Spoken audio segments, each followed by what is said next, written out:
پہلے مغرب کی نماز ادا کی، پھر کچھ ضروری کام تھے جنہیں انجام دینا تھا۔ انہیں مکمل کر کے وہ بلڈنگ سے باہر نکلا تو گلیوں میں چہل پہل مزید بڑھ چکی تھی۔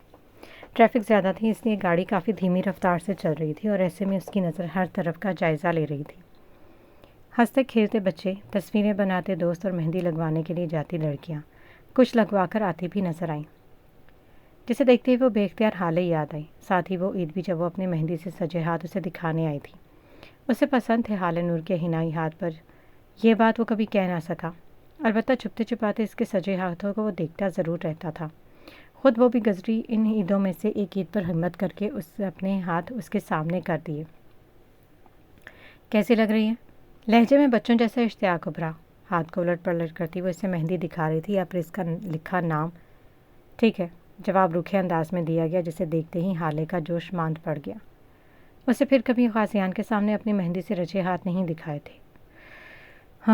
گزری بات جیسے سیدھا دل پر لگی تھی۔ ایک مرتبہ پھر وہ شدت سے یاد آئی، آنکھوں کا کنارہ بھیگتا ہوا محسوس ہوا۔ اس نے اس کا دل کیا کم دکھایا تھا جو فوراً ہی اسے معاف کر دیتی۔ ممکن تھا کر دیتی اگر وہ کوشش کرتا، انا کی دیوار کو دور کر کے وہ قدم اس کی طرف بڑھاتا تو وہ مان جاتی۔ لیکن لگ رہا تھا اب دیر ہو گئی ہے۔ کل وہ جاسم کے نام ہونے والی تھی اور غازیان درانی نے خالی ہاتھ رہ جانا تھا۔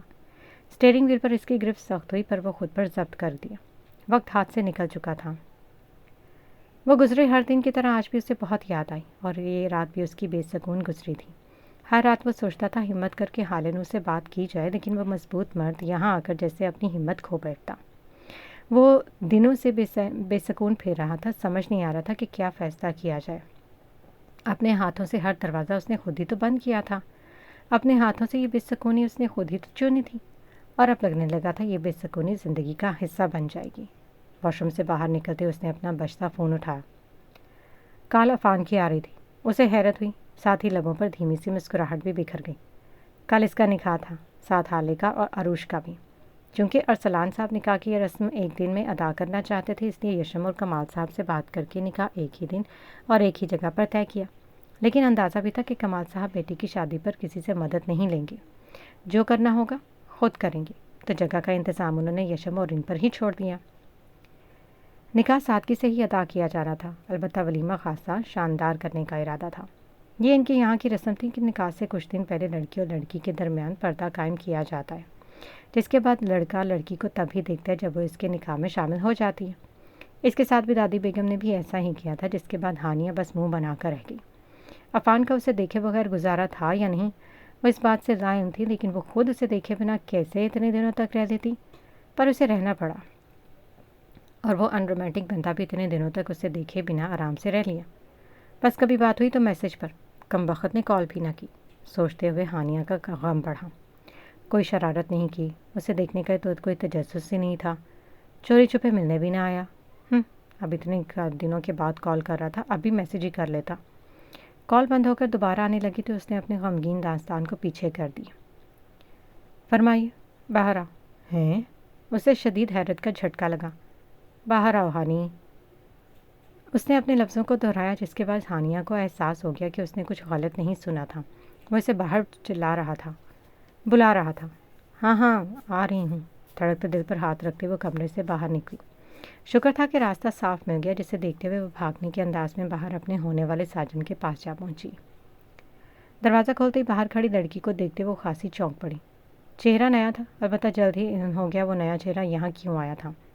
اسے یشب نے بھیجا تھا تاکہ عروش کمال کے ہاتھ مہندی سے رچ جائے، جسے سن کر عروش بس گہرا سانس بھر کر رہ گئی۔ گزرے دنوں میں یشب سے باتیں زیادہ نہ ہوئی تھیں، 2 سے 3 بار بس کال پر بات ہوئی تھی، اور اس کی کم گوئی کو دیکھتے یشب نے میسیجز پر بات کرنا بہتر سمجھا۔ وہاں وہ بات آرام سے کر لیتی تھی، اور انہی باتوں میں یشب کی خواہش کا سن کر اس نے کہا تھا کہ اس کے مہندی نہیں پسند۔ اس کا خیال تھا کہ یہ بات سن کر یشب نکاح سے پہلے اس کے سامنے ایسی کوئی خواہش نہیں کرے گا، اور اس نے واقعی خواہش کی بیان بھی نہیں کی تھی، بلکہ اس لڑکی کو سیدھا اٹھا کر اس کے گھر پر بھیج دیا تھا، جسے دیکھتے ہوئے عروش مزید کچھ نہ کر سکی۔ اپنے ہونے والے شوہر کی دلی خواہش کو پورا کرنے میں کوئی برائی بھی نہیں تھی۔ خود سے پوچھا تو جواب ہاں میں ملا۔ ہاں اتنا تو وہ کر ہی سکتی تھی، ویسے بھی اس کا کیا بھروسہ، اس لڑکی کو واپس بھیج دیا جاتا تو اگلی بار خود اٹھ کر یہاں آ جاتا، اتنا تو اسے جان گئی تھی، اور یہ کام سر انجام دینے لگ جاتا۔ ابھی تو ہاتھ پھر بھی خوبصورت لگتے، لیکن یشب یہ کام کرتا تو ہاتھ میں کسی ملک کا نقشہ بن جاتا۔ اپنا کام مکمل کرتے ہی وہ لڑکی اٹھ کر وہاں سے چلی گئی، جس کے تھوڑی دیر بعد ہی اس کے موبائل اسکرین پر یشب کا نام جگمگانا شروع ہو گیا۔ اسے اندازہ تھا مہندی والے ہاتھوں سے وہ میسج تو لکھ نہیں پائے گی، اس لیے اس وقت اسے کال کرنا ہی بہتر جانا۔ ہلو۔ کس قدر مشکل سے ہی صحیح وہ کال اٹھانے میں کامیاب ٹھہری، البتہ گیلی مہندی کے موبائل فون ہاتھ میں نہ پکڑ سکی، اسی لیے اس کے اسپیکر پہ ڈال دیا۔ شکریہ تمہارا، تم نے میری بات مان لی، خوشگوار سی آواز اس کے کانوں میں پڑی۔ میں نے یہ کام صرف اس لیے کیا کیونکہ ڈر تھا کہ آپ خود نہ یہاں آ جائے، اور اگلے ہی لمحے اسے یشب کا شاندار کہکہا سنائی دیا۔ نہیں، میرے سسر جی اس وقت گھر میں ہی ہوں گے، اب ان کے سامنے تو نہیں آ سکتا۔ اگر کل ہمارا نکاح نہ ہوتا تو پھر میں بنا سوچے سے واقعی میں آ جاتا، پر ابھی مجھے اطمینان ہے کہ کل تمہارا دیدار ہو جائے گا۔ جہاں میں نے اتنے دن فقط تمہاری تصویر دیکھ کر گزارے، وہاں یہ رات اور ویسے گزار لوں گا۔ آپ کے پاس میری تصویر کہاں سے آئی؟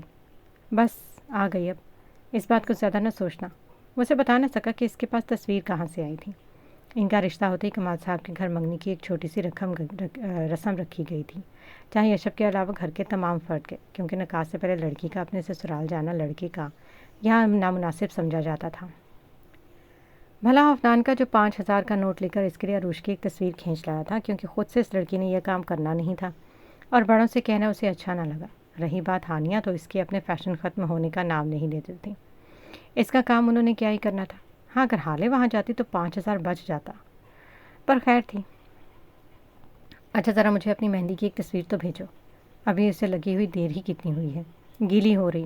تو پھر کال کیسے اٹھائی؟ بہت مشکل سے۔ اچھا، میری کال دیکھ کر تم سے رہا نہیں گیا نا، اس لیے گیلے ہاتھوں سے ہی پک کر لی۔ ایسا نہیں ہے، جب تمہاری مہندی سوکھ جائے تو مجھے تصویر بھیجنا، میں صبح اٹھتے ہی تمہارے ہاتھوں کا دیدار کرنا چاہوں گا۔ دیکھو تو صحیح کتنا گہرا رنگ آئے گا تمہارے ان ہاتھوں پر، دلکشی سے کہتا وہ پھر بھر کے لیے اسے شرمانے پر مجبور کر گیا۔ مسکراتے لبوں کے ساتھ وہ مزید کچھ کہنے بنا کال کاٹ کی، جس کے باعث یشب بدمزہ ہو کر رہ گیا۔ کہیں اس کے قریب جاتے ہی وہ پوچھنے لگی، اور اسے دیکھتے عفان گہرا سانس بھر کر رہ گیا۔ چہرہ تھوڑی تک ڈالے اس نے، جیسے دادی کی بات کو ابھی تک ذہن پر بٹھا رکھا تھا۔ ٹھیک کرو اسے۔ نہیں، بڑوں کا کہنا ہے کہ مجھے آپ کو اپنا چہرہ نہیں دکھانا۔ یقین کرو ہانیہ، میں نے تمہیں ایک گھونگھٹ اٹھانے کے لیے نہیں کہوں گا۔ ہاں، لیکن اگر تم نے ایسے ہی باہر ٹھیک سے گھوم سکو تو تمہاری مرضی۔ اس کی بات سنتے ہانیہ نے حیرانگی سے فوراً دوپٹہ اوپر اٹھایا اور اسے باہر گھمانے لے جا رہا تھا، لوگوں سے چھپ کر، جبکہ اس کا چہرہ دیکھتے عفان بے اختیار مسکرایا۔ پیلے رنگ کا سوٹ پہنے وہ گالوں پر اترے گلابی پن کے ساتھ کافی پیاری لگ رہی تھی۔ شاید دادی بیگم کے پردے نے واقعی اس پر روپ اتار دیا تھا۔ کیا مجھے باہر لے کر جا رہے ہیں عفان؟ بالکل، میں سوچ رہا تھا تمہیں لگتا تھا میں ایک ان رومانٹک بندہ ہوں، لیکن میری حرکتوں کی وجہ سے، کیونکہ میں نہیں چاہتا تھا درمیان میں کوئی رشتہ قائم ہوئے بنا میں تمہارے ساتھ ایک ایسا تعلق قائم کروں جو بیوی اور شوہر کا ہوتا ہے، تمہارا ہاتھ پکڑ کر گھومنا، رومانی باتیں کرنا وغیرہ وغیرہ۔ میں چاہتا تھا جب تم میرے نکاح میں آ جاؤ تب میں حق سے تمہیں تھام لوں۔ ہاں، پر اس کا یہ مطلب نہیں تھا کہ میں تمہاری ہر خواہش کو بھی رد کر دیتا، اور اب تک میں نے ایسا ہی کرتا آیا، یہ میری غلطی تھی۔ مجھے تمہاری خواہشات کا احترام کرنا چاہیے تھا، اس نے سوچا آج کی اس رات میں وہ کریں گے جو تمہیں پسند ہے۔ آپ سچ کہہ رہے ہیں؟ اس کی حیرت جیسے ختم ہونے کا نام ہی نہیں لے رہی تھی۔ عفان کی ایک چھوٹی سی بات، چھوٹی سی حرکت ہی اسے خوش کر دیتی تھی۔ بالکل، بتاؤ کیا کرنا ہے؟ بن رائے ڈرامہ دیکھا ہے آپ نے؟ ہاں، تو بس اس میں جیسے ارتضیٰ اور صبا نے چاند رات مناتے ویسے بھی مجھے بنانی۔ ٹھیک ہے، چلو آؤ۔ عفان نے اسے آگے چلنے کا اشارہ کیا۔ لیکن اگر کسی کو میری غیر موجودگی کا پتہ چل گیا تو گھر والوں سے ڈانٹ پڑے گی عفان۔ یشب بتانے والا نہیں، قاضی گھر پر نہیں ہے، ہوتا بھی تو اس نے کون سا بتانا تھا۔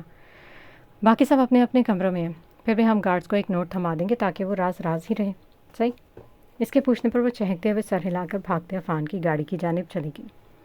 گھر میں داخل ہوتی اس کی پہلی نگاہ لان میں بیٹھے حالے پر گئی۔ چہرے پر پرسکون مسکراہٹ سجائے وہ اپنی مہندی سے رچے ہاتھوں کو دیکھ رہی تھی۔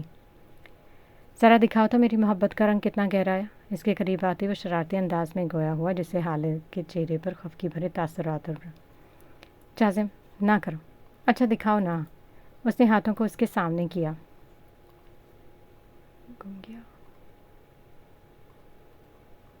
سفید ہاتھوں میں لگی مہندی نے جہاں خوب گہرا رنگ چھوڑا تھا، وہیں اس کے ہاتھوں کی خوبصورتی کو مزید بڑھا دیا تھا۔ کیا تعریف بھی کروں؟ نہیں، تعریف بس انہیں سے سنوں گی۔ اس کے چہرے پر بے ساختہ شرمیلی سے مسکراہٹ ابھری۔ صحیح ہے، تو پھر اندر جا کر سو جاؤ، تھکی ہوئی دلہن اچھی نہیں لگے گی۔ ہاں جا رہی ہوں۔ سر کو جنبش دیے وہ وہاں سے اٹھ کر اندر کی جانب چلی گئی، جہاں لبوں پر دھیمی مسکراہٹ بکھری پڑی تھی، وہیں نیند آنکھوں سے کوسوں دور تھی۔ وہ جاسم کو بتا نہ سکی کہ خوشی کے باعث اسے نیند نہیں آئے گی۔ یہ بات اسے سونے ہی نہیں دے رہی تھی کہ کل اس کا نکاح ہے۔ گزرے تمام سالوں میں سے منائی گئی چاند راتوں میں سے آج کی رات اس کے لیے سب سے زیادہ خاص تھی۔ آج وہ سچ میں اس کی خواہشات پوری کر رہا تھا اور ہانیہ خوشی سے کھلکھلاتی پھر رہی تھی۔ کوئی رومانی گفتگو نہیں، بے وجہ کی باتیں اور کہہ گئی، اور اسے یہی سب بہت سکون دے رہا تھا۔ عفان دورانی جیسا تھا اسے ہمیشہ سے ویسا ہی قبول تھا، بس برا وہ تب لگتا جب ڈانٹتا تھا، بے رخی دکھاتا تھا۔ پر آج ایسا نہیں ہوا تھا۔ آج وہ جیسا جیسا کہتی کہ عفان ویسا ویسا کرتا گیا۔ اس نے سب سے پہلے اسے گول گپے کھلائے، وہاں کچھ کھیل کھلائے جا رہے تھے۔ آج وہ عفان نے اسے ساتھ کھیلے۔ چونکہ نکاح کی وجہ سے اس کے مہندی ایک افطار کے بعد ہی لگ چکی تھی، اس کی ضرورت پیش نہ آئی، پر لطف بہت زیادہ اٹھایا، وقت بھی ساتھ زیادہ گزارا۔ کبھی ہانیہ لوگوں کے جھرمٹ میں چھپ جاتی اور عفان اسے ڈھونڈتا، تو کبھی اپنے لیے کسی اور کی چیز کی فرمائش کر دیتی۔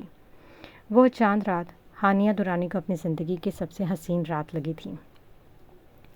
واپسی پر چائے کا اسٹال نظر آیا تو عفان نے گاڑی روک لی اور 2 کپ لیے اسے تھمایا، ایک خود لیا۔ چائے اچھی تھی تو 2 کپ مزید لے کر اپنے اندر اتار لیے۔ گھر واپسی تقریباً 2 گھنٹوں کے بعد ہوئی تھی، اور اندر کی طرف داخل ہوتے ہی عفنان نے پکڑ کر بیٹھا۔ سب کو بتاؤں گا میں؟ وہ جیسے چیخنے کی تیاری میں تھا، جسے دیکھتے عفان جیب سے 2 نیلے نوٹ نکال کر اس کے ہاتھ میں تھمائے، اور اپنی کمائی ہوتے دیکھ وہ لبوں پر تالا جمائے اندر کی طرف چلا گیا۔ آج عید کا دن گزرا ہر عید سے مختلف تھا، کیونکہ آج اس خاص دن میں خاص کام تھا۔ عید کی نماز ادا کرنے کے بعد عید مبارک کا اور عیدی لینے کا سلسلہ شروع ہوا۔ ساتھ ہی بنائے گئے مختلف پکوانوں کے ساتھ ساتھ سب میٹھے سے بھی خوب لطف اندوز ہوئے، جس کے بعد صبیحہ بیگم تمام بچوں کو کمرے میں جا کے سونے کا حکم دے بیٹھی۔ وہاں عید کے دن ایسا کچھ کم ہی ہوتا تھا، مہمانوں نے آنا ہوتا، دعوتیں کی جاتی تو سونے کا وقت کہاں ملتا۔ پر آج مہمانوں سے ملاقات شام میں ہی ہو جانی تھی، اس لیے آج کوئی دعوت نہیں رکھی گئی۔ تو بہتر تھا سب بچوں کو کچھ دیر آرام کرنے دیا جاتا، تاکہ فنکشن ختم ہونے تک ان کی بیٹری چارج ہی رہتی۔ وہاں رہتے افراد میں سے سب نہ صحیح، لیکن یشب، عفنان اور ہانیہ ضرور سونے کا کہہ چکے تھے، اور جیسے کہ صبیحہ بیگم نے کہا تھا کہ نیند سے بیدار ہوئے تو خاصا فریش بھی محسوس کیا۔ ممکن تھا اب رات تک کوئی سستی یا کالی نہیں آئے گی۔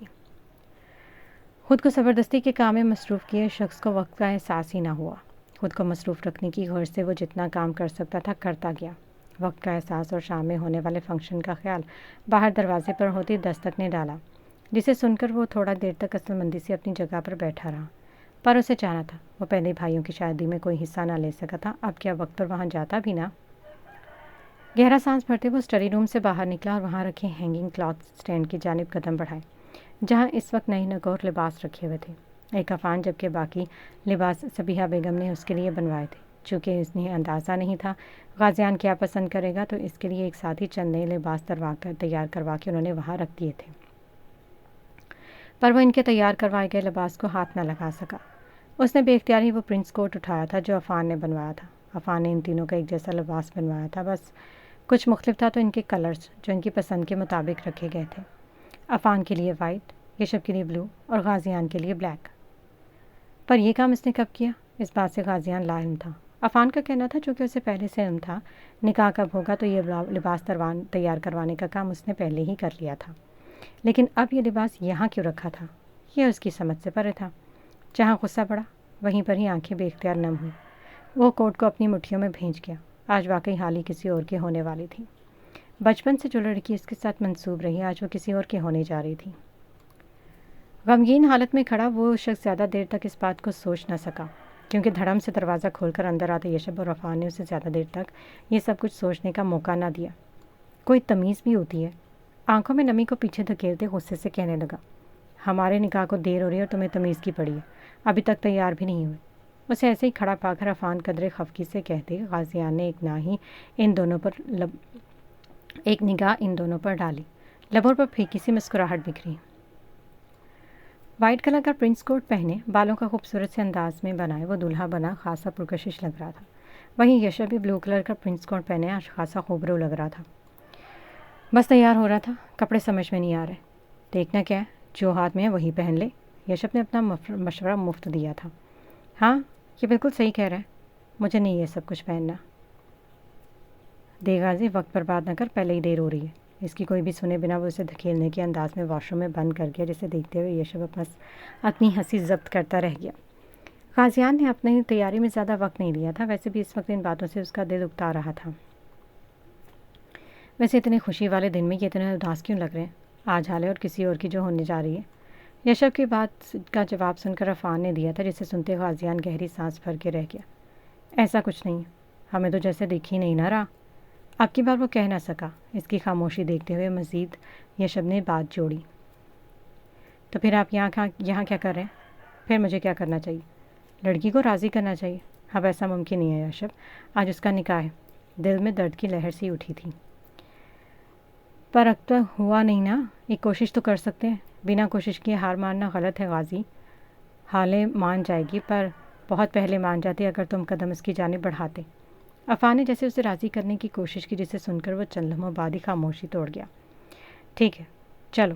مضبوط قدم اٹھاتا وہ باہر کی طرف چلا، اور اس کے تیزی سے اٹھتے قدموں کو دیکھتے ہوئے یشب نے بے اختیار عفان کی جانب دیکھا۔ یہ اتنی جلدی میں اکیلے تو ایسے باہر نکلا جیسے جگہ کا کتنا علم ہے۔ کار تو ٹھیک سے پڑا نہیں اور گاڑی کی چابی اٹھا کر لے گیا۔ لیکن سب کا نکاح تو ایک ہی جگہ پر ہے نا؟ ہاں، پر اس دیوداس نے یہ بھی نہ دیکھا کہ ہمارا نکاح کہاں ہے۔ بات مکمل کرتے ہی وہ قدم اٹھاتا باہر کی جانب چلا گیا۔ اب جلدی جگہ پر پہنچنا تھا، ورنہ ممکن تھا غازیان پھر سے قدم پیچھے ہٹا لیتا۔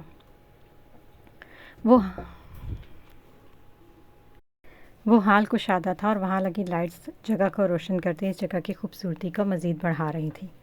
ہر کوئی اس کی سجاوٹ کو سراہ رہا تھا، بس ایک غازیان تھا جس نے ان سب چیزوں کی طرف دھیان دینا پسند نہیں کیا تھا۔ تیز تیز قدم اٹھاتے وہ اندر داخل ہوا، اور یشب عفان بس اس کوشش میں لگے رہے کہ تیز رفتار سے چلتے اس شخص کے قدموں کے ساتھ اپنے قدم ملا سکے۔ اندر داخل ہوتے اس کی پہلی نگاہ جازم پر گئی۔ بلیک کلر کا قمیص شلوار پہنے، ساتھ ہی کندھوں پر سرمئی رنگ کی شال ڈالے، وہ ہمیشہ کی طرح بے حد جاذب نظر لگ رہا تھا۔ جہاں ہر اٹھتی نگاہ میں اس کے لیے ستائش تھی، وہیں غازیان کو اس وقت اس سے نفرت محسوس ہوئی۔ چونکہ کھانا کھولا ہوا تھا، لوگ ٹیبلز کے ارد گرد جمع اپنے لیے کھانا نکالنے میں مصروف تھے، اور جازم ان سب کا خیال رکھنے میں مصروف۔ ایسے میں اس کی نظر بے اختیار وہاں کھڑے غازیان پر گئی۔ اس وقت اس نے بلیک کلر کا پرنس کوٹ پہن رکھا تھا، البتہ بال بے ترتیبی سے بکھرے پڑے تھے، جیسے انہیں سنوارا ہی نہ گیا ہو۔ اس کے چہرے پر بکھرے غصیلے تاثرات اس وقت جازم کو بے حد مزہ دے گئے۔ یہاں آنے کی کوئی خاص وجہ؟ اس کے قریب جاتی وہ ہنسی ضبط کرتے کہنے لگا۔ حالے کہاں ہے؟ مجھے اس سے ملنا ہے۔ کارڈ پر وتھ فیملی لکھا تھا، پر اس کا مطلب یہ ہرگز نہیں تھا تو تم اسے بھی اٹھا کر یہاں لے آتے۔ عفان کی جانب دیکھتے ہوئے کہتے اس شخص نے جیسے غازیان کو مکمل نظر انداز کیا۔ میں نے تو پوچھا حالے کہاں ہے؟ تمیز سے میں اجازت نہیں دوں گا کوئی اسے ایسے پکارے۔ آج کے بعد اس کا ایسے نام نہ لینا، اسے بہت چھوٹی بہن سمجھنا یا حالے باجی کہہ سکتے ہو۔ اور میری دلہن اس وقت اندر ہے، اور ایسی حسین دلہن میں نے آج تک نہیں دیکھی۔ اس کے کہنے کا انداز غازیان کا ضبط گوا گیا۔ کوئی اقدام اٹھانے کے لیے اس نے آگے قدم بڑھائے، پر عفان نے اسے اپنے گرفت میں لے لیا۔ غازیان نہیں، بے قابو ہوتے شخص کو دیکھتے یشب نے جازم کی طرف دیکھا۔ بس کریں جازم بھائی، کیا آپ نے سچ میں خود کو قتل کروانا ہے؟ اس نے جیسے تاکید کی، جسے سنتے ہی جازم کھل کر ہنسا۔ اب آئے تو کھانا کھا کر جانا، ہمیں اچھا نہیں لگے گا حالے کا کزن یہاں آیا اور ایسے ہی چلا گیا، یا پھر نکاح تک رک سکتے ہو، بہن کے سر پر ہاتھ رکھ کر جانا، اسے اچھا لگے گا۔ اس کی باتیں غازیان کو اچھا خاصا سلگا چکی تھی، اور وہ غصے میں ڈوبا شخص مزید کسی چیز کا خیال کیے وہ ٹیبل پر رکھا گلاس اٹھا کے اس کی جانب پھینکا۔ بر وقت جھکنے کے باعث جازم کو تو نہ لگا، لیکن اس کے جھکنے کی بدولت پیچھے کھڑی محترمہ کو ضرور لگا۔ میٹھے کے ساتھ انصاف کرتی خاتون، جن کا کھانا خراب ہونے کے ساتھ ساتھ سوٹ بھی خراب ہو چکا تھا، غصے سے اٹھ کر فوراً نظریں دوڑانے کا کام شروع کر دیا۔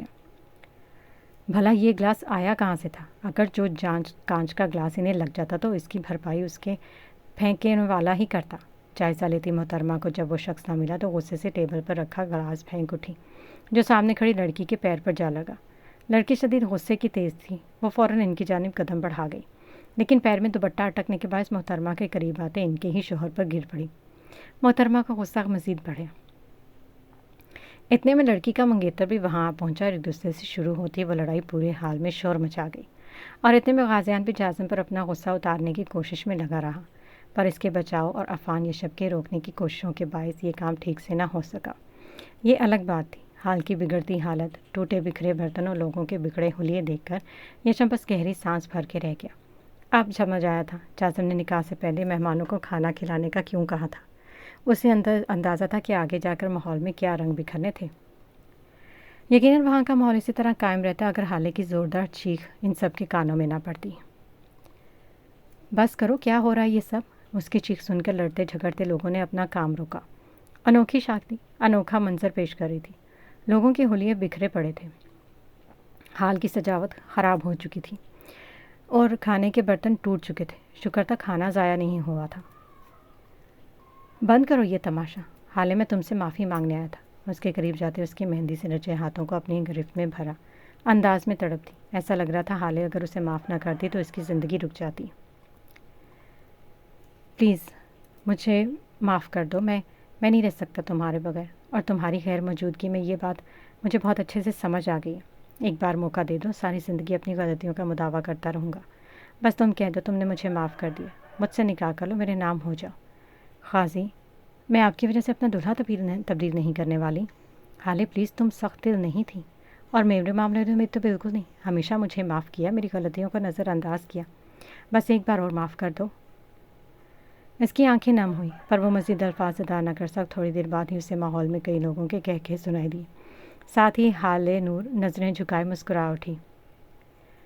حالے جب مینشن آئی تھی تو اس نے مجھے سب بتا دیا تھا۔ میں ویسے بھی چچا جان اس بات سے ناواقف تو نہیں تھے کہ تم اس کے ساتھ کیسا رویہ رکھتے ہو۔ ہاں، اس دن حقیقتاً افسوس ہوا تھا کیونکہ تم غلط تھے۔ آج تک کچھ کہا نہیں تو حالے کی وجہ سے، کیونکہ وہ ایسا نہیں چاہتی تھی، لیکن میں مزید اس کے ساتھ یہ سب ہوتے ہوئے نہیں دیکھ سکتا تھا، اس لیے حالے سے اس کا فیصلہ پوچھا۔ وہ واقعی تمہارے ساتھ زندگی گزارنا چاہتی ہیں، یا یہ رشتہ یہیں پر ختم کر دینا چاہیے تھا؟ وہ چند دنوں تک مجھے کوئی جواب نہ دے سکی، اور میں اس کی کیفیت اچھے سے سمجھ گیا۔ وہ تمہارے بغیر نہیں رہ سکتی، مگر تمہارے پاس واپس جا کر خود کو مزید بے وقت بھی نہیں کر سکتی تھی۔ بس اس لیے میں نے یہ سب کیا، شادی کا ایک جھوٹا ڈرامہ، تاکہ تمہارے اندر دبی تمام باتیں باہر آئیں۔ ایک جانب کھڑا وہ غور سے جاسم کی ہر بات سن رہا تھا، اور اس کے لبوں سے ادا ہوئے ہر لفظ غازیان کو حیرت میں ڈال رہے تھے۔ اگر میں ایسا نہ کرتا، پھر میں یہاں نہ آتا تو پھر تم یہاں ضرور آتے، اور اس بات کا مجھے یقین تھا کیونکہ میں جانتا تھا تم حالے سے محبت کرتے ہو، بس اسے قبول نہیں کر رہے یشم چاچو کی وجہ سے۔ اور حالے جب تم سے دور ہو جائے گی تب تمہیں خود احساس ہوگا کہ تمہارے اندر کی کیفیت کیا ہے غازی۔ اس لیے تم نے یہ سب کچھ کیا؟ بالکل، یہ میرا آئیڈیا تھا، اور دیکھو میں درست بھی ثابت ہوا۔ اور میں تم سے ایک درخواست کرتا ہوں، سب پرانی باتیں بھول جاتے ہیں۔ حالے نے تمہیں معاف کیا، تم میرے چچا کو معاف کرو اور ایک خوشحال زندگی گزارو، وہ زندگی جس میں میری دوست کو کوئی دکھ اور تکلیف نہ ملے، خاص طور پر تمہاری وجہ سے۔ اس کے کہنے پر غازیان سر کو فوراً اس بات میں ہلایا۔ ہاں، اب میں ایسا ہی کروں گا، خود کو ماضی میں رکھ کر اب کسی کو تکلیف نہیں دوں گا، خاص طور پر حالے کو۔ حالے سے جدائی نے مجھے یہ بہت اچھے سے احساس دلایا کہ میں اس لڑکی کے بنا جی نہیں سکتا۔ اس نے جیسے خود سے وعدہ کیا تھا، حالے نور کو زندگی میں کوئی تکلیف نہیں ملے گی اس کی وجہ سے۔ میں تم سے نفرت کرتا تھا جاسم، مجھے لگتا تھا تم حالے کو پسند کرتے ہو، ڈرتا تم اسے مجھ سے چھین لو گے۔ وہ بس میری دوست ہے غازیان، اور اگر میں اسے ایک ہمسفر کے طور پر دیکھتا بھی تو کبھی بھی یہ قدم آگے نہیں بڑھا پاتا، کیونکہ حالے نور تم سے محبت کرتی ہے۔ تم مجھ سے نفرت کرتے رہے، اس ڈر میں جیتے رہے کہ حالے میری وجہ سے تم سے دور ہو جائے گی۔ ایسا کرنے کے بجائے تم اگر بے رخی کی دیوار کو گرا کر دیکھتے تو اس ڈر میں کبھی تمہیں جینا نہ پڑتا۔ پر خیر، دیر اب بھی نہیں ہوئی، اب اسے اتنی خوشیاں دینا کہ وہ خود پر رشک محسوس کرے، تمہاری دی گئی تمام تکلیفیں بھول جائے۔ میں ایسا ہی کروں گا، اور تم بھی مجھے معاف کر دینا جاسم۔ معاف کیا، ہنستے ہوئے جیسے اس نے سخی پن کا مظاہرہ کیا، جسے دیکھتے غازیان بھی مسکرا اٹھا۔ آج کی عید واقعی خاص تھی، جس میں تمام نفرتیں دھل چکی تھیں۔ حال ایک بار پھر کہکہوں سے گونج اٹھا، نکاح کی رسم ادا ہوئی، پھیلاوا سمیٹا گیا، اور کچھ بہتر حالت میں اس جگہ کو لایا گیا تھا۔ جو مہمان لڑائی کی وجہ سے کھانا نہ کھا سکے تھے، ان کے لیے ایک مرتبہ پھر سے کھانے کا انتظام ہوا، اور یہ کام مکمل ہوتے ہی رخصتی کا وقت آ ٹھہرا۔ دلہنیں رخصت ہو کر دورانی ہاؤس جا پہنچی۔ ہانیہ نہ سہی، پر عروش اور حال نور کے آنسو زاروں قطار نکلے تھے۔ ایک وہ لڑکی جو باپ سے دور جا رہی تھی، اور دوسری وہ جو سالوں بعد اب باپ کے پاس آئی تھی، تو پھر درمیان میں فاصلہ قائم ہو رہا تھا۔ مگر خوشی کی بات یہ تھی کہ سب ٹھیک ہو گیا تھا، غازیان سب کچھ بھلا گیا تھا، اب دور ہوئے رشتے بھی ایک ہو گئے تھے۔